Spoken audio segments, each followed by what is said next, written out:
everyone, this is Rosa Kelly. Welcome back to my channel. It feels like forever since I made a tutorial last, but I'm finally here with a brand new tutorial for you guys. So today we're going to be working with the Minty Cozy Evening Collection. Look how beautiful this is. This is a design team project for JS Hobbies and Crafts. I did do a video showing you all the supplies that we're going to be using, so I'm just gonna link the video down below. That way we can save some time and get right into the tutorial. So we are going to start with 2 pieces of chipboard. These are going to measure 8.5 by 6 3/4, and then you are going to need one that is going to measure 8.5 by 3.5 inches. And we are going to wrap this up using 12 by 12 cardstock. So I'm going to cut these 2 pieces at 10.5, just to make it a little bit smaller, and we're gonna join these 2 pieces together. So for that, I'm just gonna use my 1/4 inch double-sided tape here, and I'm just going to cut it right there. All the supplies that I'm going to be using are going to be listed on the description box below, and that way you can find them easily. So I'm going to place this one right on top of my tape. Make sure they're lined up here, and just remove the tape. Okay, so the next thing that we're going to do is add double-sided tape to our chipboard pieces. So I'm just gonna do this really quick and I'll be right back. So I have my 3 pieces with the tape. Now all I'm gonna do is remove the tape, and we're going to add this spine piece right on the center of these 2 joint pieces. So I'm just gonna place this down. Also make sure that you center it up and down. Okay, so something like that. And then to make sure that you are putting the 2 other pieces even, we can always use the ruler. That way you can guide yourself, and we are gonna place them one on this side and one on the other side, of course. Now make sure that you leave a little bit of spacing in between. Usually I leave about 1/8 of an inch, or the double thickness of the chipboard. I don't really measure it, but I just eyeball it, and something like this will be fine. So I'm just going to remove my tape and add the 2 pieces. Okay, so now I have all the pieces added, and what I'm going to do is just simply trim off a little bit of this extra cardstock on the side. So you want about 1 inch all the way around, and it doesn't have to be perfect. So I'm just gonna do it with my scissors instead of using my paper trimmer. Okay, so just like that. Then I like to go ahead and bend my cardstock. We're just gonna give it a little massage. That way your cardstock is not going to crack or anything like that. You wanna help it bend nice and easy. And then we're gonna give it a little press, just like that. And I'm going to do that all the way around. Now we're gonna go ahead and cut the corners like this to avoid the bulk when we're wrapping this cardstock around. So I'm just gonna quickly do all 4 sides, and then we are going to add our double-sided tape on each one of the sides as well. So I'm just gonna start with the bottom here. There you go. And just to go all the way around.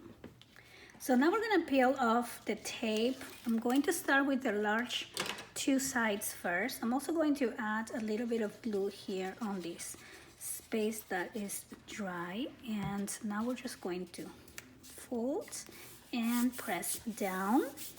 Okay, we're gonna do the same with the other long side. So I'm just gonna take off the tape and add my glue, just like that, and then we're gonna press this down. And this cardstock that I'm using is the American Craft 80 pounds. So I really like how sturdy it is, and it's not heavy like the 110 because the 110 will crack when you try to bend it. And so I really like this cardstock. You can also do this step using 65-pound cardstock as well. Okay, so now I'm going to remove the tapes on the sides, and before you bend this down, we are going to just tuck the corners just a little bit like this. You can use your nails or your bone folder, okay, and then we are going to press this down again and do the same with the other side. So we're gonna fold the corners in just so we don't have that point sticking out, and then we're going to remove this tape and press down here.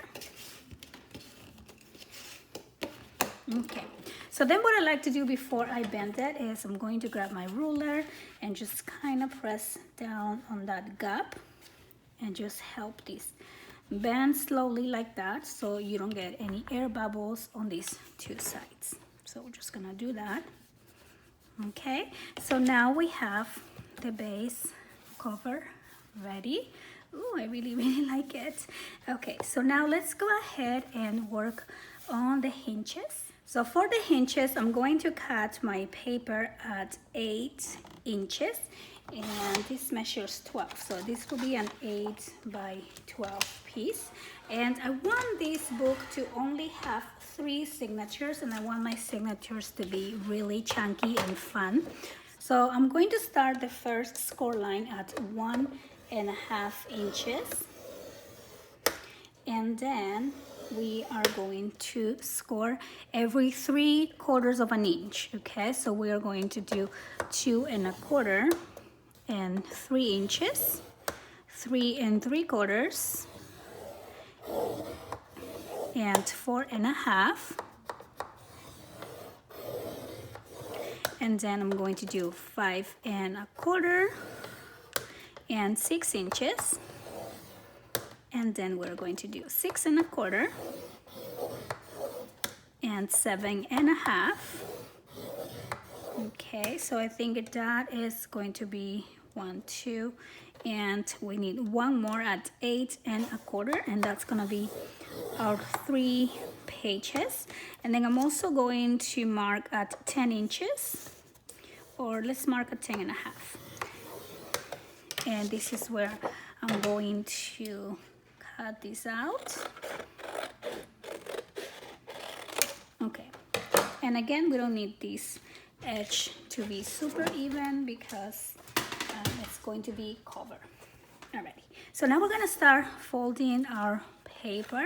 I'm going to skip the first 3/4 inch line here, and I hope that you can see this fine. Oops, I should turn on this light as well. Okay, so I'm going to score the first 3/4 inch, and we're gonna pinch together the next 2. Okay, so we have a piece like this, and then I'm going to make sure to press this down really good. I like to fold it to both sides, and then we're gonna skip the next one and put together the next 2 the same way. We're going to press this down to both sides and skip the next one and put the last 2 together. So now we're going to turn this piece to the back, and I'm going to add my tape in between these little heels, I like to call, and I'm just going to put one on each one of the sides, just like that, and then one here. Okay, and then I'm going to take away the tape, and we're going to join them together. Okay, and then I'm also going to add just a little bit of glue.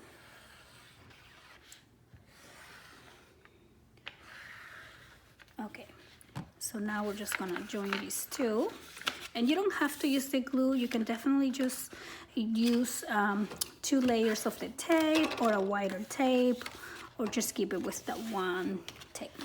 Okay, so now we have our 3 hinges, and you will see that there is one score line on this beginning piece, and that is what I'm going to use to line up my hinge to my book. So we're going to line up this first score line here to this very first bending line like this. Okay, so I'm going to now add my tape. You can use tape or you can use glue. Actually, I think I'm going to do glue.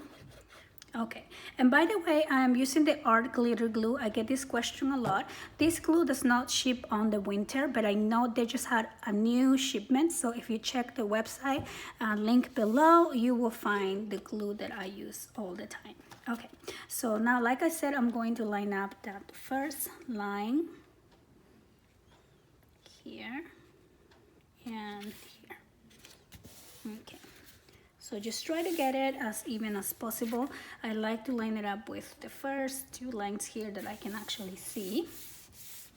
And then we're just gonna press down, just like that. Okay, so we're gonna let this dry for a second. And in the meantime, we are going to add our tape so we can add our hinges in. This is the 3/8 of an inch tape. It is the one that I love to use for adding my flaps and also for my hinges. So I'm just gonna add 1 on each side. And notice that we're putting the tape close to the outside edge. Okay, so I'm just gonna press this down and tear off my tape.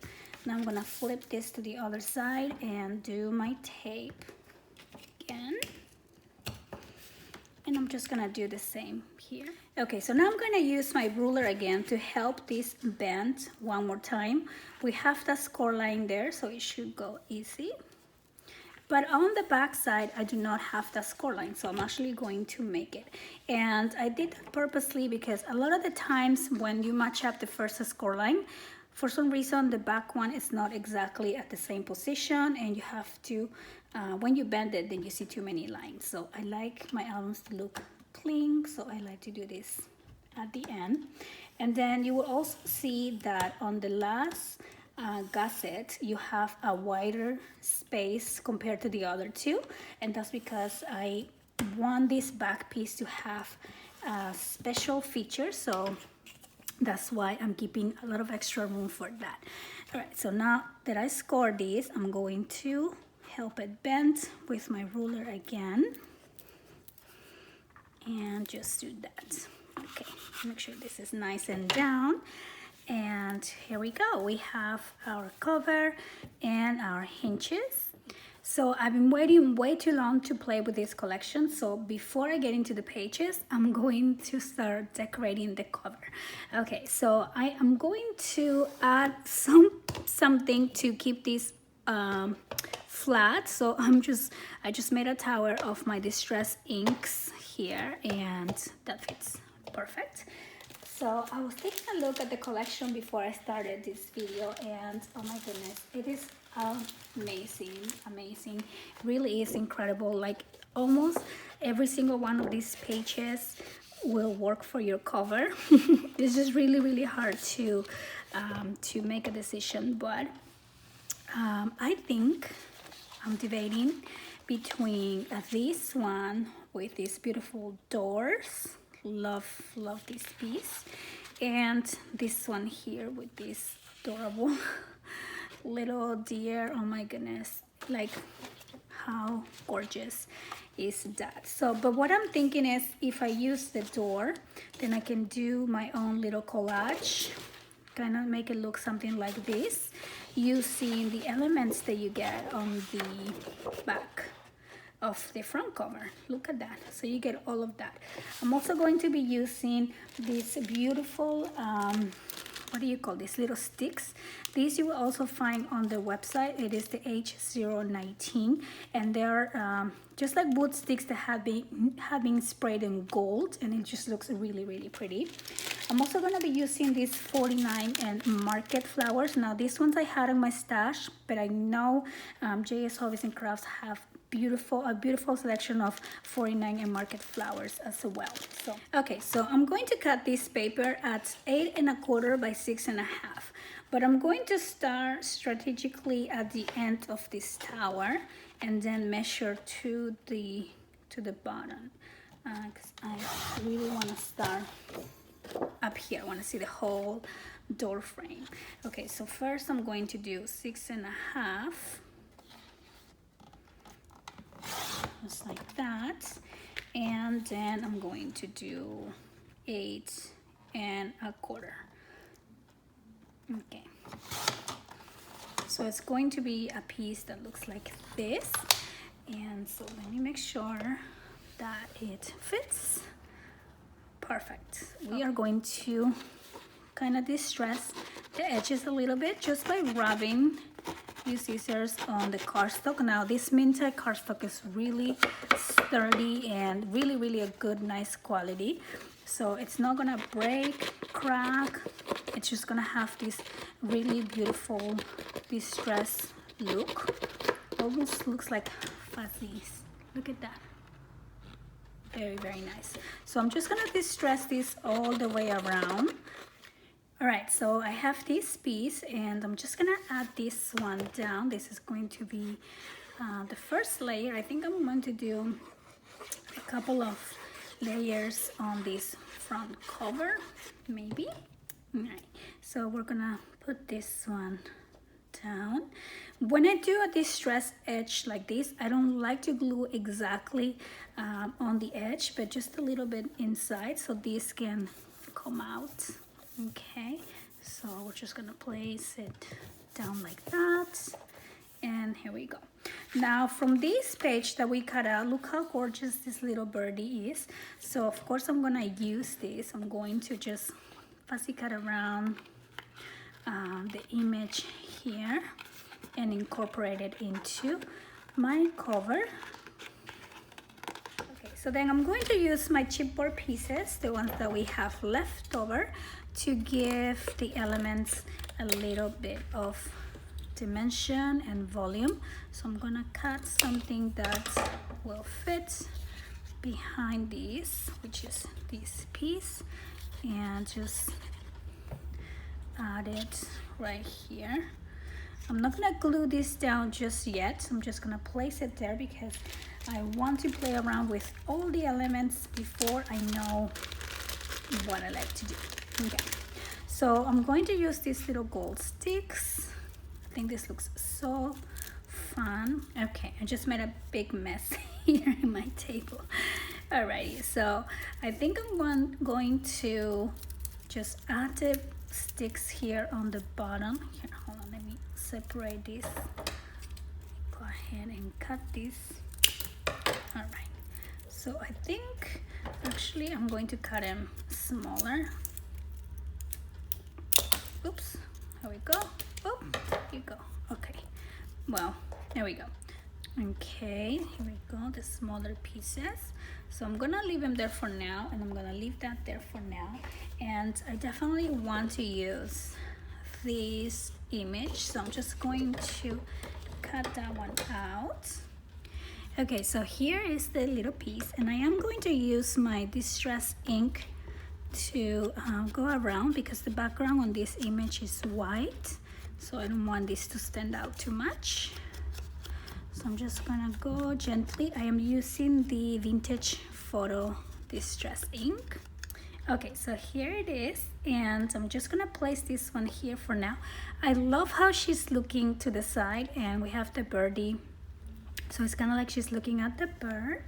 And then I'm going to be using the flowers that I have here. I'm just gonna get them all out. My desk is quickly turning into a big mess, but that's okay. That's what we do, right? All right, so I'm going to just layer some flowers. Oh, these flowers are so pretty. I love how they're very shiny. Okay, so maybe I can cut this down a little bit here. I just love layering flowers. I think it's definitely super relaxing.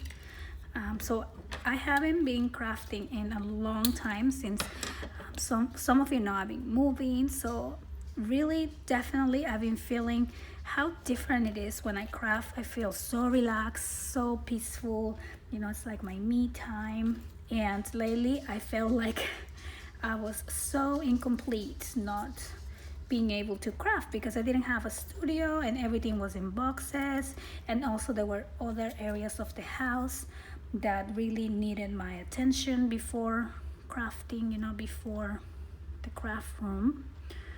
But now I think we're doing good. All right, so let me see, where can I put this one? I kind of want this to go all the way up to where the bird is, kind of like if she's sitting on a little tree, maybe. Could be, you know, the tree next to the door. It's probably a little weird, but let's see. We're just playing around with our ideas right now. Let me move this one here, this one's there. So yeah, so layering flowers, it's relaxing, but it's also sometimes time consuming because there's a million different ways to do one thing, but I feel like they will all look beautiful regardless. So yeah, I try not to take so much time on one thing. Okay, so I love the sticks all over the bottom here. It gives it that rustic look that I'm going for. And then I also love the flowers, so romantic, so pretty. Okay, maybe one more flower there. Oh, I love it. I do love it. Okay, so I'm gonna save these ones. I wonder if I have any more. I think this will look gorgeous on the inside of the book as well. So maybe I'm gonna cut some of these roses and just add them on that other side. So here we go, and so kind of something like this I think will be really cute. Okay, so now I'm gonna start gluing things down. I'm also going to use some chipboard pieces behind my little deer here, and if you have foam dots, that could also work, of course. I'm just trying to use what I have.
go. I think we are done with the cover. I really love how this looks. I love the rustic feel and the little vintage paper. It's just so beautiful, so shabby chic as well.